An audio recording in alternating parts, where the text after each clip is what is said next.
Bagaimana nasib Anda para koruptor? Sebuah pernyataan pendek yang dilontarkan di mulut seorang presiden yang membuat hati kita, perasaan kita tersayat-sayat. Pernyataan ini membuat saya menyimpulkan bahwa Presiden Prabowo memang tidak memiliki narasi dan tidak memiliki konsep, gagasan tentang pemberantasan korupsi. Presiden tidak memahami metabolisme korupsi yang terjadi selama ini.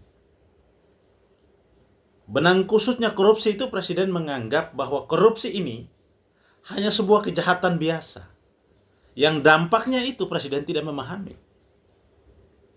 Presiden harus bertanya, bagaimana nasib anak-anak Indonesia yang miskin, tidak bisa sekolah, ya, hidupnya hancur di jalanan, jadi pencuri, jadi maling, jadi preman, karena hilang kesempatan sekolah. Ya, kenapa? Karena dengan korupsi itu justru membuat negara kita makin berantakan. Presiden harus bertanya, bagaimana nasib anak-anak Indonesia? Kita harus berpikir bahwa mindset yang harus dibangun bagi anak-anak Indonesia adalah, saya malu memiliki orang tua adalah seorang koruptor. Kita harus membangun mindset kepada anak-anak Indonesia bahwa dia harus menjadi garda terdepan untuk menyatakan kepada orang tuanya yang pejabat, Papa, Mama, Anda jangan korupsi. Saya malu menjadi anak koruptor. Itu harus menjadi sebuah narasi yang kita hidupkan.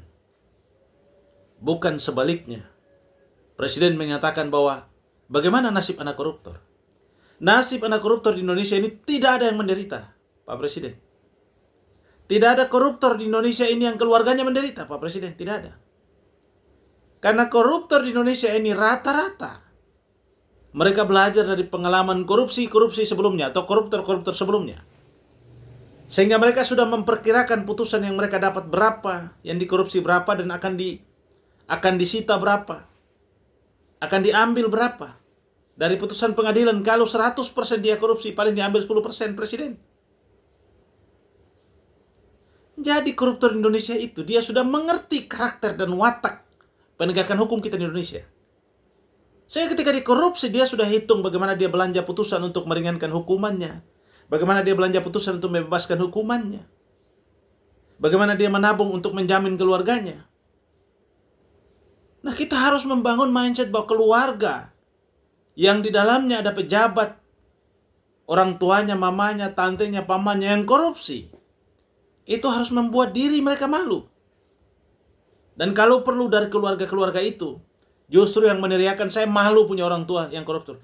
Ini pendidikan usia dini ini ditanamkan di Cina, di Jepang. Anak-anak Cina, anak-anak Jepang itu malu kalau punya orang tua korupsi. Sehingga ketika mereka korupsi, bahkan ada yang bunuh diri, mengakhiri hidupnya. Karena mereka malu terhadap anak-anak mereka. Bagaimana mungkin kita bangun narasi terbalik? Ini yang membuat saya melengkapi dugaan saya bahwa Presiden sungguh-sungguh tidak memiliki konsentrasi dalam hal pemberantasan korupsi. Anda bisa lihat rancangan undang-undang TNI, rancangan perubahan undang-undang BUMN, rancangan perubahan undang-undang Polri, rancangan perubahan undang-undang penyiaran. 4 sasaran ini sedang dituju Presiden, dan 2 sudah berhasil dilakukan oleh Presiden dalam hal memperbaharui atau merevisi undang-undang itu. 1, BUMN yang melahirkan dana TARA, yang saya menyebutnya ini adalah menara korupsi yang dibangun oleh Presiden, dan 1 ketika akan menghancurkan kita semuanya. Yang kedua adalah revisi undang-undang TNI yang memasukkan TNI aktif untuk berkiprah di jalur-jalur sipil pemerintahan, yang oleh undang-undang TNI sama sekali tidak dibolehkan. Tapi kemudian dilakukan revisi, pembaruan, dan dibolehkan. 2 yang disasar adalah penguatan peran Polri melalui revisi dan penyiaran untuk membredel kebebasan dan lain-lain. Ini menunjukkan bahwa agenda Presiden Prabowo sesungguhnya bukan memperbaiki Indonesia, bukan menata korupsi di Indonesia, bukan memberantas korupsi di Indonesia. Maka saya selalu mengatakan, kalau ingin memberantas korupsi itu lakukan 3 hal. 1, perbaiki sistem hukumnya. Perketat hukuman dan sanksi kepada pejabat yang melakukan korupsi. Yang kedua, bersihkan lingkungan aparatur peradilan. Polisi, jaksa, hakim. Beri hukuman seberat-beratnya, kalau perlu hukuman seumur hidup penjara kepada mereka yang sering meringankan beban para koruptor, yang sering membebaskan para koruptor, yang sering berkompromi dengan para koruptor. Dan yang terakhir, yang paling penting adalah KPK harus independen, tidak boleh diintervensi. Mulai dari proses seleksinya, ya, tidak ada intervensi pemerintah dan DPR. Tidak usah.